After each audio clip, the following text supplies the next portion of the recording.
Olá, tudo bem? Estamos começando mais um programa Pense Nisso.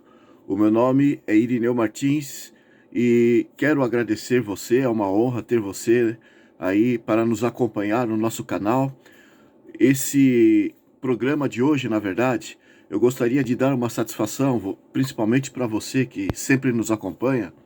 Nós tínhamos uma sequência de gravações que fazíamos nos nossos vídeos praticamente de 2 a 3 dias, às vezes uma semana, era o tempo que nós tínhamos de espaço para gravar os nossos vídeos. Mas ficamos em jejum nesse tipo de atividade praticamente um mês ou mais. Paramos alguns dias e você deve ter notado isso, você que nos acompanha, e quero justificar o motivo.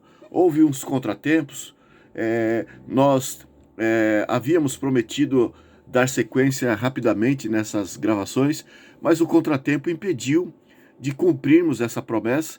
Mas eu quero que você saiba que o nosso projeto, o nosso plano é continuar com essas gravações e assim nós começamos hoje, retomamos hoje a sequência daquilo que nós estávamos trazendo nesses vídeos.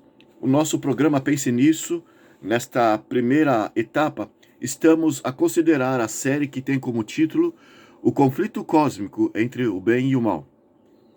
E você que já acompanhou, sabe daquilo que nós estamos tratando, e para que você que está começando hoje, ou está abrindo hoje o nosso canal, para que você não fique assustado, porque nós estamos fazendo estudos da Bíblia, estudo da Palavra de Deus. E para que você não fique assustado com aquilo que nós estamos a considerar aqui, eu recomendo que você assista os outros programas. Aqueles que já assistiram, com certeza estão firmados, estão conscientes que a nossa mensagem é baseada na Bíblia, é baseada nos fatos históricos. Temos trazido também alguns fatos com base na história para comprovar aquilo que nós estamos considerando, mas aqueles que não assistiram, é importante que assista para que se firme nisso que nós estamos a dizer, para que não fique assustado, para que não fique ofendido. A Bíblia é um livro, orientação de Deus para as nossas vidas. Não é somente um livro, como muitos consideram aí, que fala que Deus nos ama, que Deus nos salva, que Deus nos protege. Não, a Bíblia vai além disso, porque a Bíblia nos apresenta um Deus de amor. E todo Deus, no caso, toda a visão que você tem de Deus a respeito do seu amor, você deve considerar no sentido de ser Ele o nosso Pai. E todo pai que ama seu filho ou ama seus filhos traz mensagens de orientação, advertências, correções, e assim Deus não seria diferente. Deus é o nosso Pai.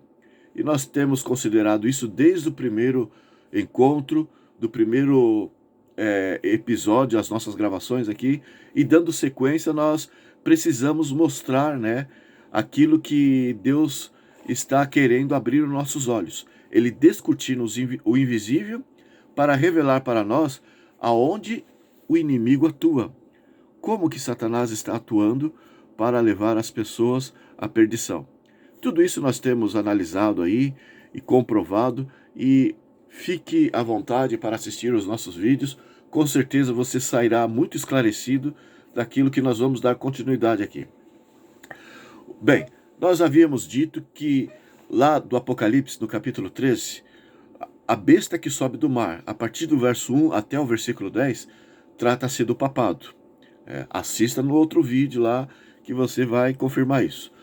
A segunda besta que o capítulo 13 do Apocalipse nos apresenta, a partir do verso 11, trata-se dos Estados Unidos da América do Norte.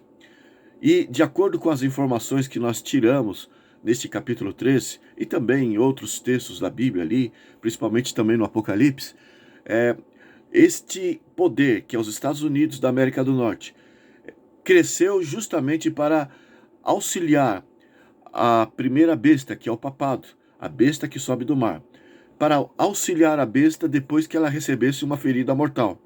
tudo isso nós já explicamos. A besta atuou durante 1260 anos e, no final desse período, que foi no ano de 1798, o papado então deveria receber uma ferida mortal. E aí que entra a segunda besta ali do capítulo 13 do livro do Apocalipse.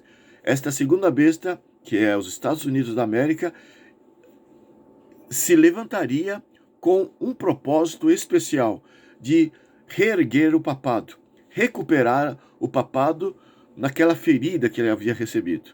Agora, os Estados Unidos da América, na sua função, de acordo com a Bíblia ali, Apocalipse 3, iria fazer com que todo mundo, todos os povos, todas as nações, reconhecesse a autoridade do Papa como outrora ele possuía, durante a Idade Média, durante o período de 1260 anos.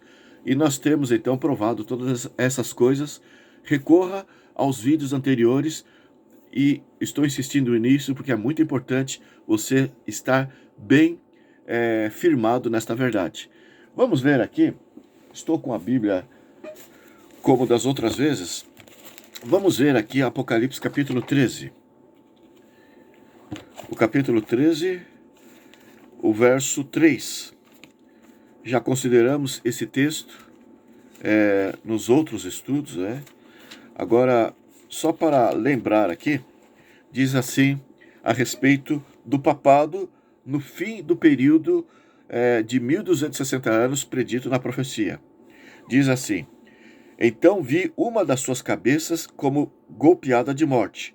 Apocalipse 13, verso 3. Então aqui está a ferida que o papado deveria receber no final desse período. 1798 foi que ocorreu essa ferida mortal. No entanto, o verso 3 continua. Mas essa ferida mortal foi curada, e toda a terra se maravilhou seguindo a besta. Então aqui temos esta profecia da palavra de Deus, dizendo que no tempo do fim, aqui está um alerta muito importante para considerarmos de Deus para nós. O nosso Pai Celestial está querendo abrir os nossos olhos para as coisas que estão para acontecer. Estão acontecendo já nos nossos dias e vai se intensificar mais ainda no futuro, no nosso próximo futuro. Até a volta de Jesus, as coisas que o Apocalipse nos traz do nosso presente até a volta de Jesus, é imperioso notificarmos, estarmos cientes, porque a nossa salvação depende muito dessas informações, dessas orientações. Porque Apocalipse capítulo 18, verso 4, depois de Deus, em várias partes do Apocalipse, revelar as atividades de Satanás através dos poderes dominantes da terra, em Apocalipse 18, verso 4, depois que Deus esclareceu para nós, então ali nós vemos um chamado de Deus. Ali em Apocalipse 18, verso 4, ele nos diz: sai dela, povo meu, para não serdes participantes dos seus flagelos. Nesse conflito cósmico entre o bem e o mal, Deus tem uma punição para esses poderes que hoje saem vitoriosos, que hoje saem prevalecendo contra os justos, contra os fracos, contra a minoria. No entanto, Deus está nos revelando que não vai ficar impune. Deus está dizendo que ele reserva uma punição severa para esses poderes. E nós temos visto aqui o papado dominando o poder religioso, e isso de âmbito mundial, e os Estados Unidos, o poder político, militar e o poder econômico também. Apocalipse capítulo 13 revela essas características desta segunda besta, que é os Estados Unidos, e aqui nós vemos então esses poderes dominantes do mundo, e vão conduzir o mundo todo para que aceite o sinal da besta. Com respeito ao assunto do sinal da besta, nós vamos analisar em um encontro seguinte, aí para frente. Nós estamos preparando o terreno para tratarmos desse assunto que você deve estar notificado, deve estar muito bem informado, o sinal da besta. Então, Apocalipse 18, verso 4, repito, depois de Deus nos trazer todas essas informações, o objetivo de Deus para isso não é acusar, não é denegrir, não é falar mal por falar, mas simplesmente para abrir os nossos olhos e fazer esse convite: sai dela, povo meu.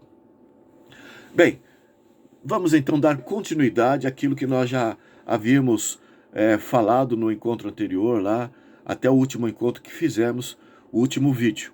Nós vamos ver como que há esse processo da restauração do papado, depois da ferida mortal que ele sofreu no ano de 1798. Nós havíamos dito que o general francês, Béthier, o general de Napoleão, foi até Roma, foi até o Vaticano, foi até a Capela Sistina, no mês de fevereiro, e ali, no momento em que o Papa Pio VI estava comemorando o seu aniversário de pontífice, Béthier entrou ali na Capela Sistina e fez com que o Papa fosse levado preso para a França, e ali ele foi encarcerado no Castelo de Valença.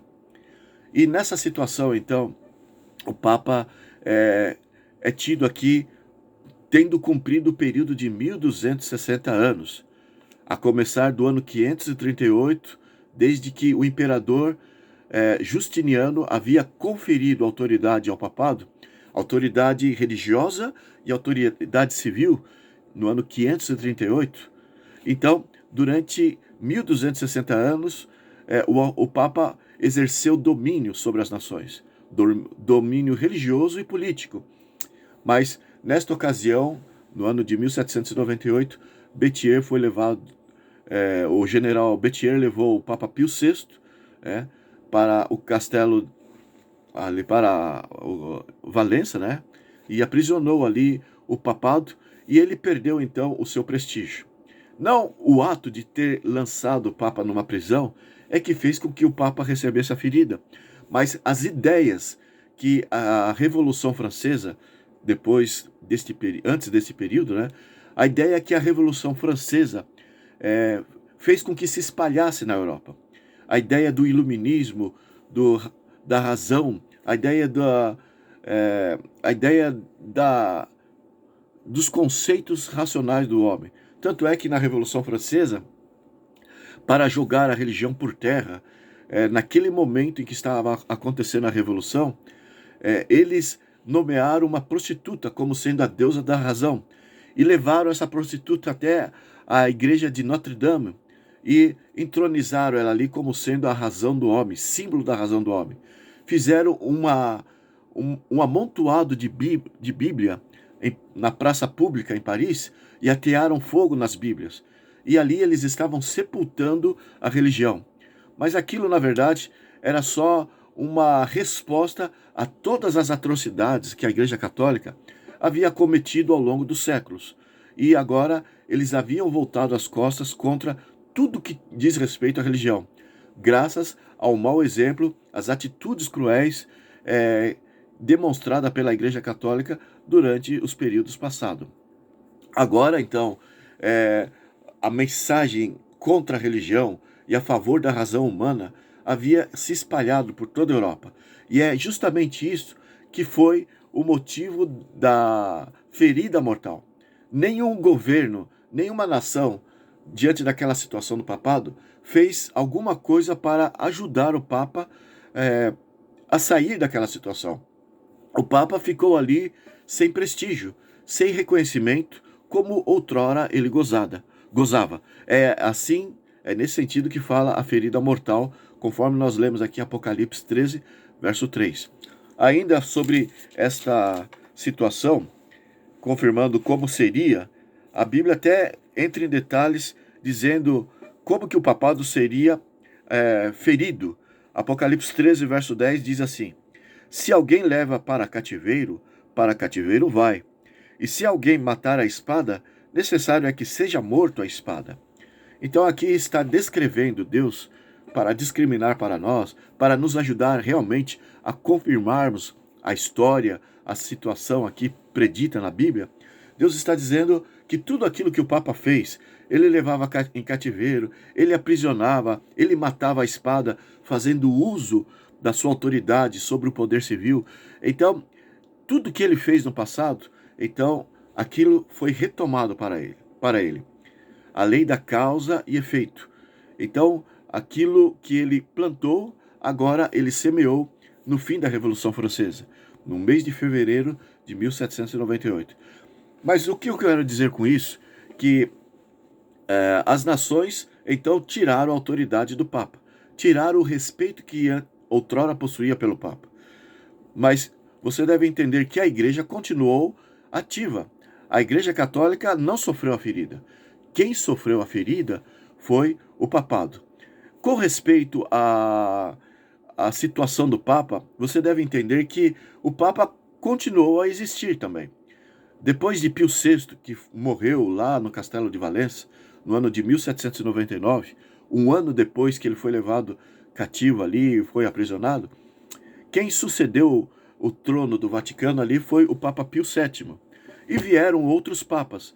E você deve entender que, a despeito de toda essa situação, ainda sobrou cerca de 20 cidades lá na Itália que pagavam seus impostos para o papado, lá no Vaticano.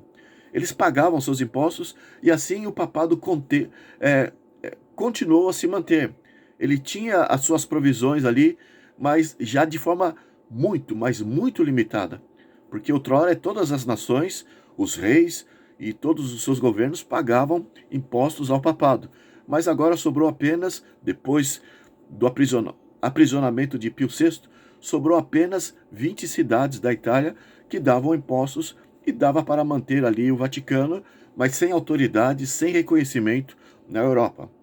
Mas acontece que ocorreu que no ano de 1870, Giuseppe Garibaldi, um italiano, um mercenário, um guerrilheiro, um militante, inclusive se casou com uma brasileira, Anita Garibaldi, nas guerras que ele veio fazer aqui no Brasil, com o Uruguai, enfim, no século XIX.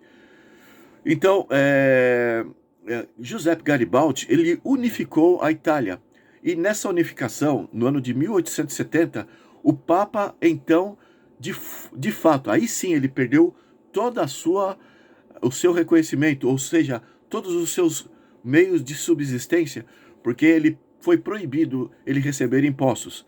E essas 20 cidades que ainda sustentava o Vaticano, sustentava o papado, deixaram de pagar impostos para o papado. E ele ficou confinado ali naquele minúsculo território que corresponde 44 hectares. Um hectare compreende 10 mil metros quadrados. Então, 44 hectares era o território que ficou ali circunscrito o papado. E ele perdeu então os impostos e agora estava totalmente inativo. Assim, ele foi de forma amordaçado, foi aprisionado de uma forma mais intensa ainda.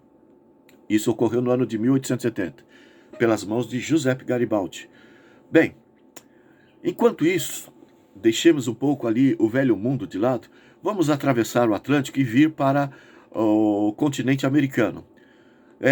Em torno desse período, lá foi 1870, a unificação da Itália, e o Papa perdeu ali o dinheiro que recebia, os impostos que recebia.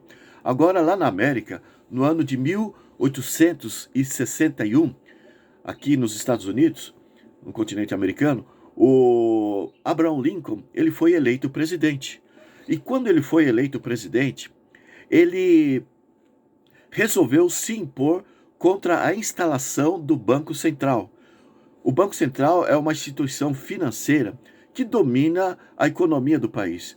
E quem domina uma economia do país na verdade, o que manda no país. É o que rege todas as coisas, porque quem manda é aquele que tem o dinheiro.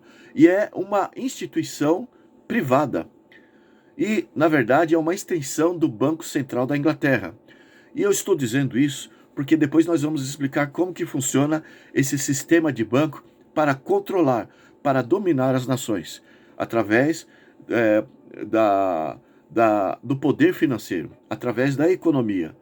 Abraham Lincoln, então, quando foi eleito em 1861, sabendo que ali havia um domínio externo por parte da Europa, aqueles banqueiros do Banco Central que estava estendendo os seus tentáculos agora para o continente americano, sabendo que aquilo iria fazer com que o governo perdesse a sua autonomia, ele se colocou contra a instalação deste banco. E, como consequência disso, esses banqueiros, esses oligarcas, esses poderosos que dominam a finança, eles criaram a Guerra Civil nos Estados Unidos. E, através dessa Guerra Civil, eles pretendiam derrubar Abraham Lincoln. E Abraham Lincoln, na verdade, representava as forças do Norte, que lutou contra as forças do Sul. E ele deixou por escrito, apesar das forças do Norte ter vencido os militares, o lado do Sul dos Estados Unidos, mas ele deixou por escrito o seguinte, Abraham Lincoln, que ele não estava, na verdade, lutando contra o Sul, mas contra o Vaticano, porque é através do Vaticano que o Banco Central consegue dominar todas as coisas. Quem está por detrás da economia global que os bancos centrais estão a controlar é o Vaticano. E é isso que eu disse que nós vamos conversar posteriormente, não para hoje. Mas Abraham Lincoln sabia que iria acontecer essas coisas e ele disse que registrou isso. A sua luta não era contra o Sul, mas contra o Vaticano. E acrescentou, caso ele viesse a ser assassinado, isso seria a obra dos jesuítas. Finalmente, no ano de 1865, Abraham Lincoln foi realmente assassinado. E os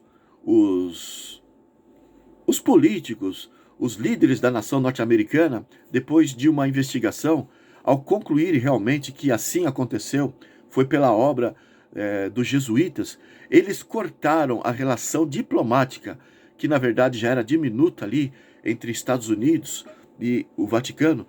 Então, no ano de 1867, eles cortaram a relação diplomática com o Vaticano. Então, temos aqui uma nação protestante, os Estados Unidos da América, que estava firmando a sua separação entre o Vaticano, Estados Unidos protestante contra o catolicismo.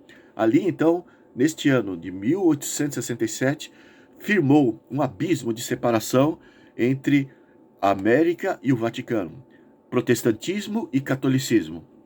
Bem, mas vamos ver como que, conforme nós havíamos dito no encontro anterior, como que iria acontecer essa reaproximação, esta união entre católicos e protestantes. Qual o processo para que isso acontecesse?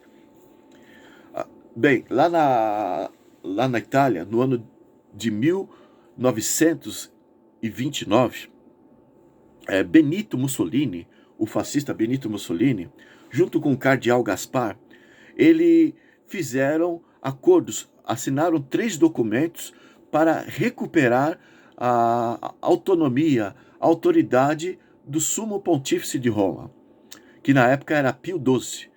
E eles assinaram esses documentos e Benito Mussolini resolveu reembolsar o papado, que na época era Pio XII, desde o ano de 1870, quando as cidades foram proibidas de ajudar o Vaticano através dos seus impostos. Então, fez uma contabilidade ali, uma soma de tudo aquilo que o Vaticano deixou de receber durante todos esses anos, e Benito Mussolini, então, doou milhões e milhões de dólares para o Vaticano. Assim, começou a restauração do Vaticano, fazendo cumprir aquilo que a profecia nos disse. O Vaticano agora começou a ganhar fôlego novamente. As outras nações começaram a receber atenção através dos estadistas, dominado pela Itália ali no tempo de Benito Mussolini, no tempo de Hitler. O papado começou a receber prestígio novamente. E acontece que no ano de 1962, o Papa João XXIII deu início ao Concílio Vaticano II. E esse Concílio Vaticano II se estendeu até os anos do Papa Pio VI, do ano do Papa Paulo VI. Pio VI foi lá no tempo da Revolução, lá que foi levado aprisionado, né? O Papa Paulo VI, então, deu continuidade a esse Concílio Vaticano II. Bem, eu já falei aqui de Benito Mussolini, que restaurou as finanças do Vaticano, e o que aconteceu nesse Concílio Vaticano II para aumentar essa autoridade, esse prestígio do papado. Aconteceu que neste concílio, iniciado com João XXIII, o Papa passou a chamar os protestantes, outrora chamava de malditos, hereges, perdidos, agora passou a chamar os protestantes de irmãos afastados.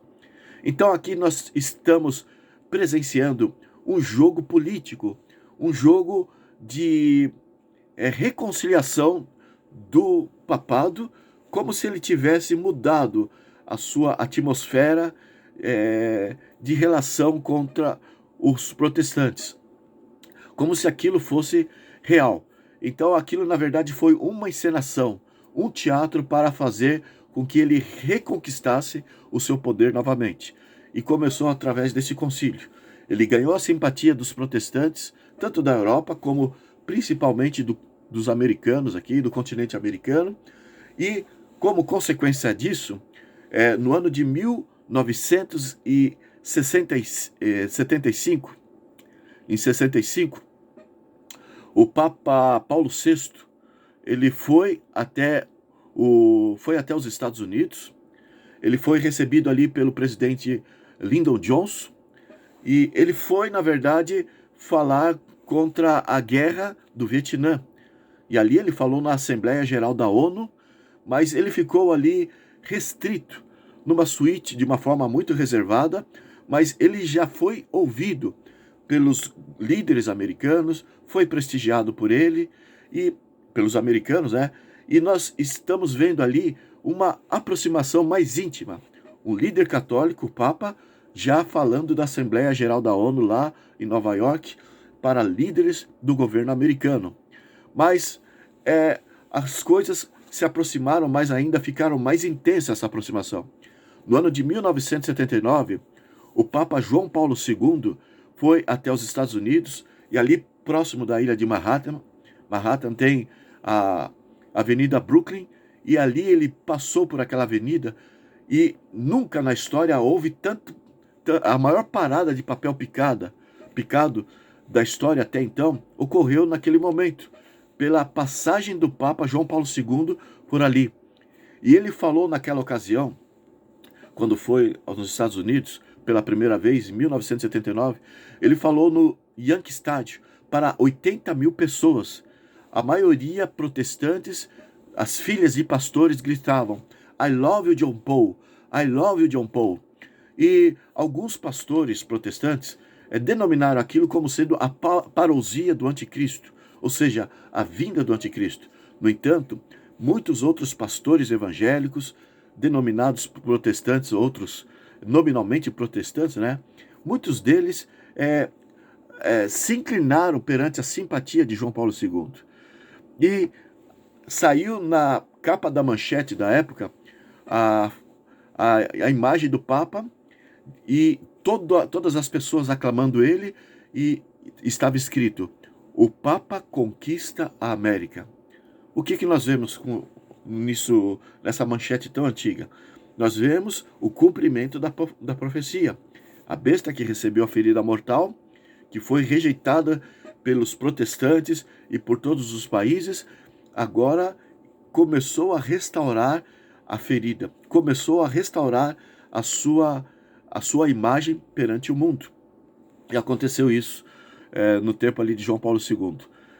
Mas nessa ocasião, o Papa não foi recebido com salvas de canhão, porque ainda o Vaticano não era reconhecido como Estado, não era tido como uma nação independente. Mas a partir do ano de 1984, no mês de janeiro, o presidente Ronald Reagan reconheceu o Vaticano como um Estado, e até nomeou o primeiro embaixador americano ali, William Wilson, para representar os Estados Unidos ali no Vaticano. Agora sim, os Estados Unidos elevou o papado e ele restaurou aquela separação diplomática que ocorreu lá no ano de 1867, depois da morte de Abraham Lincoln. Agora, Ronald Reagan, no mês de janeiro de 1984, restaurou as relações diplomáticas com o Vaticano. Agora ele teria a voz de um chefe de Estado. A propósito, o único chefe de Estado que ao mesmo tempo é um sacerdote, é um sumo sacerdote e é um rei ao mesmo tempo que se assenta no trono. Apesar de ser no menor país do mundo, 44 hectares, no entanto, o seu prestígio é global. Assim diz a profecia e assim nós vemos cumprindo diante dos nossos olhos, diante dos nossos dias. Bem,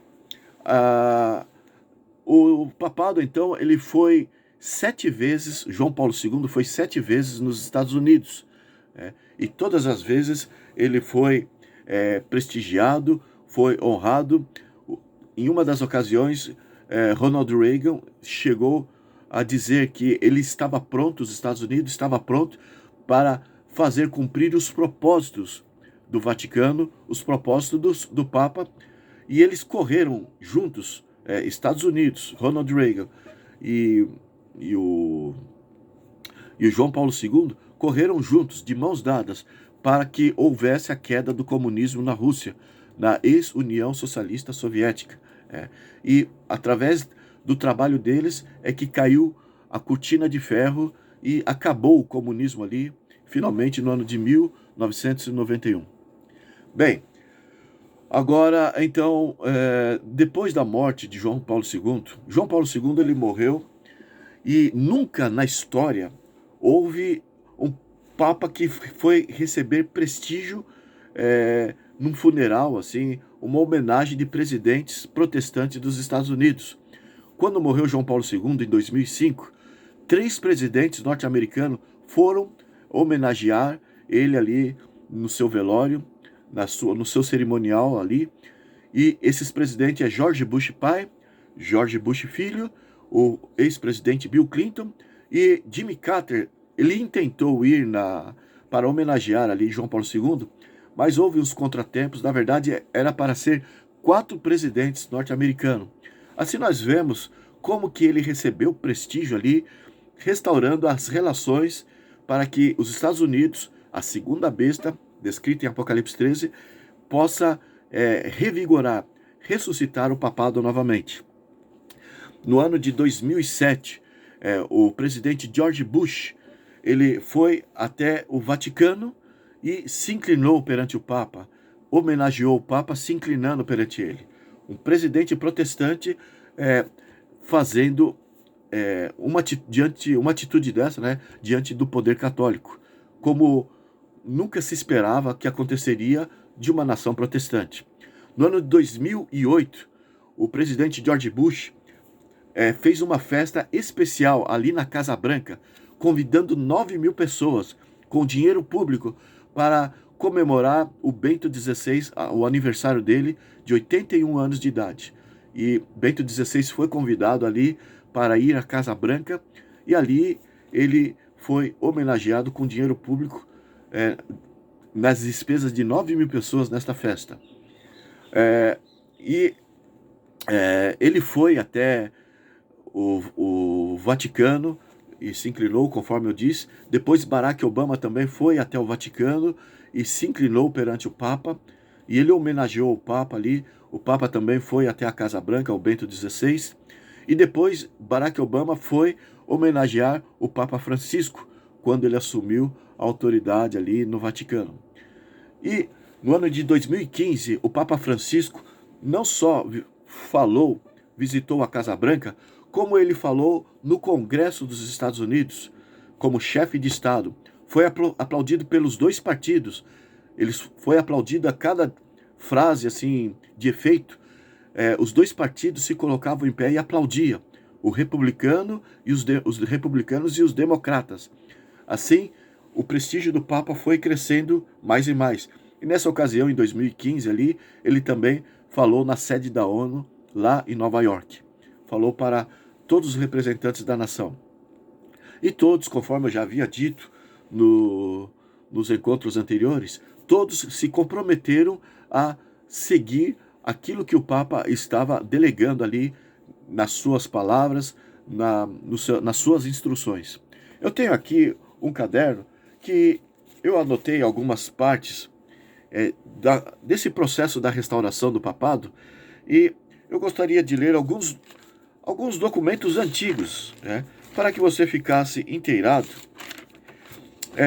desses documentários, como nesse processo foi relatado esta aproximação entre o Vaticano e os Estados Unidos para fazer cumprir aquilo que está em Apocalipse 13. A revista Visão, do mês de dezembro de 85, nós lemos assim: Mudança de atmosfera é o título. E o articulista colocou desta forma o documento. Eis a frase mágica que faz o mundo respirar aliviado, aliviando o medo crescente de uma guerra entre superpotências. Acontece então num encontro marcante no mundo religioso. O Papa João Paulo II presidirá amanhã em Assis, 200 quilômetros a nordeste de Roma, em encontro inédito na história da Igreja.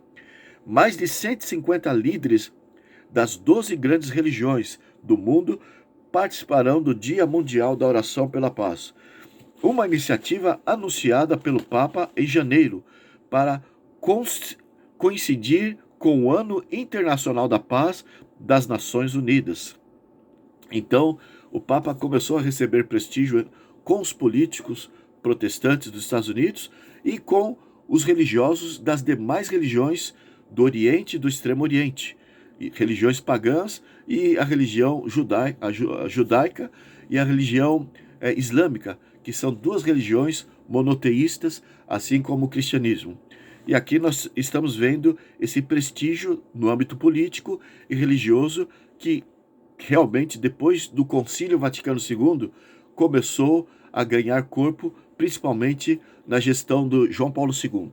Vamos ver aqui o que diz a revista Visão. Revista Visão, no mês de fevereiro do ano de 86. Diz assim: fato significativo. E agora o articulista coloca: em pronunciamento feito há dias, o vice-presidente George Bush, provável candidato republicano à sucessão de Reagan em 1988, incentivou os religiosos a se tornarem mais ativos no processo político. Esclareceu que, a despeito do muro erguido entre a Igreja e o Estado, o país precisa da visão moral do reverendo Jerry Falwell. Vão avante, exortou Bush, acrescentando que as metas definidas pelo reverendo e seus seguidores são grandiosas. E ainda ele conclui aqui, esse mesmo articulista, ele conclui aqui: é possível que Bush não concorde com todos os pontos de programa do reverendo, o Jerry Falwell, mas um bom político sabe onde procurar os votos que precisa para vencer as eleições. Agora, no Jornal Popular de Goiânia, 13 de 9 de 87, nós lemos assim: o título: Protestantes dos Estados Unidos da América elogiam João Paulo II. E diz a matéria: os dirigentes protestantes das principais igrejas dos Estados Unidos se declararam ontem entusiasmados com a simpatia e compreensão do Papa João Paulo II e disseram que a sua reunião com os chefes da Igreja Católica foi um fato histórico que deveria permitir a continuação do avanço para a reunificação do cristianismo. Foi a primeira reunião de um Papa com líderes religiosos norte-americanos, de todas as denominações protestantes e ortodoxas, e a primeira vez que um Papa dirige um serviço religioso do estilo protestante. Foi um sinal para toda a comunidade mundial, disse o reverendo John Humphrey. Sabíamos que estávamos diante de um fato histórico, e agora devemos ir em frente, acentuou o reverendo Avery Post. Bem, ainda temos aqui a matéria da revista Veja, 16 de setembro de 1987. Diz assim: o presidente Ronald Reagan e sua mulher Nancy voaram até Miami especialmente para recebê-lo aos pés do avião, que trazia de Roma uma distinção jamais tributada a outros chefes de estados que visitaram o país. As três redes de televisão, a CBS, a NBC, a ABC, né, registraram ao vivo a cerimônia da sua chegada, que se calcula tenha sido assistida por mais de 50 milhões de pessoas. Cada hora que ele permanece nos Estados Unidos custaria $98 mil. Foi nesse clima de honrarias, publicidade e opulência que João Paulo II iniciou, na quinta-feira passada, sua segunda peregrinação pelo território norte-americano. Nós temos na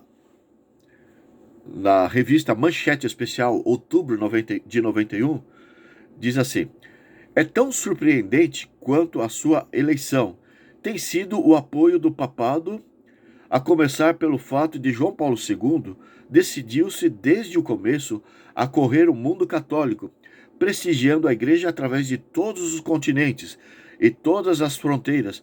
Participou ativamente de todos os acontecimentos dos últimos 13 anos. Foi responsável direto pela redemocratização da Polônia, que gerou a perestroika, que é a reconstrução, né, a reestruturação ali da União Soviética, que gerou a queda do Muro de Berlim, que gerou o fim da guerra do capitalismo com o comunismo e que, enfim, está gerando a paz universal. Você pode perceber que essas manchetes e todos esses documentos relacionados à atividade do Papa com os Estados Unidos tem esse tema de gerar a paz global. E é isso que fala lá em Apocalipse 13, verso 8. No final, toda a terra vai adorar a besta.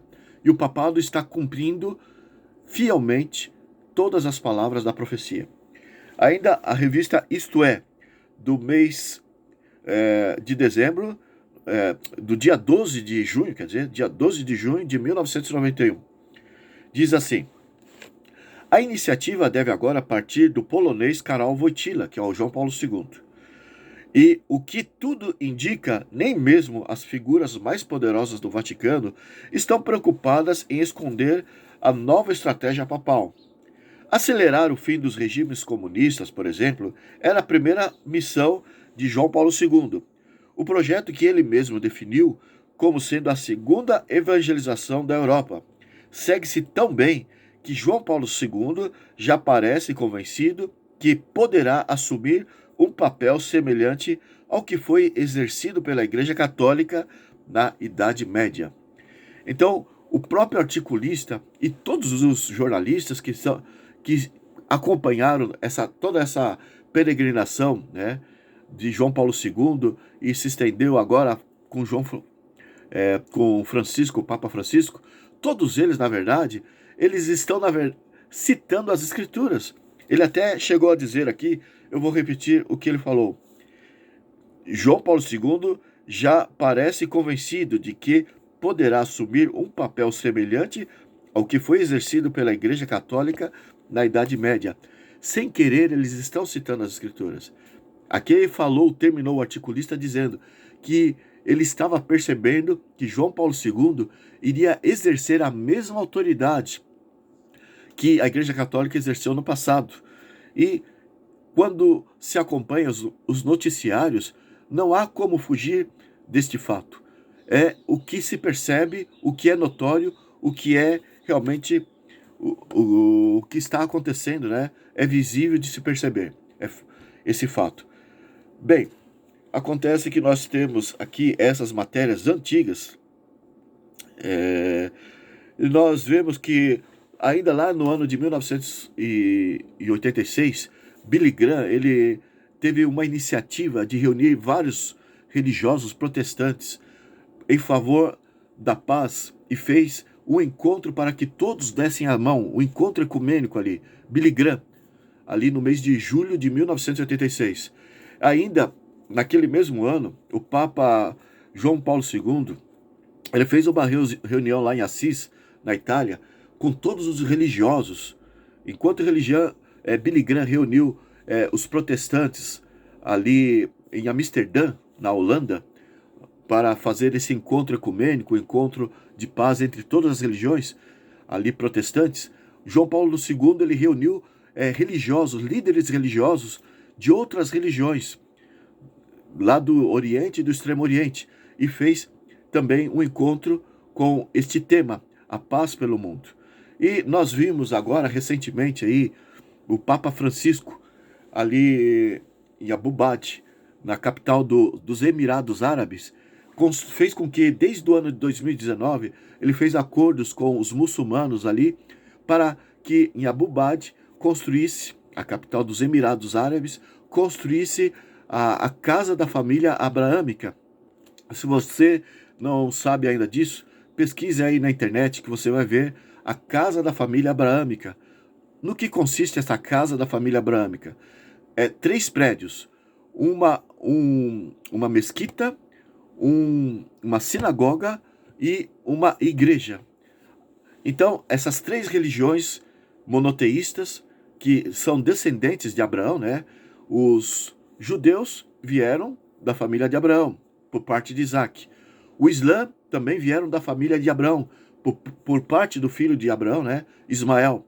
Ali vieram os muçulmanos, que também é uma religião monoteísta, que crê somente em um Deus, assim como os judeus. E os cristãos também, que deram sequência à fé de Abraão, né? O cristianismo, conforme a Bíblia nos diz. Então temos essas 3 religiões ali em Abu Dhabi, e nós temos esses 3 prédios representando a união de todas as religiões. Agora, no mês de junho, mês de julho, vai ser inaugurado esses 3 prédios ali naquela capital, em Abu Dhabi. E você pode perceber como que as coisas estão mais firmadas, mais acentuadas, fazendo cumprir estas profecias.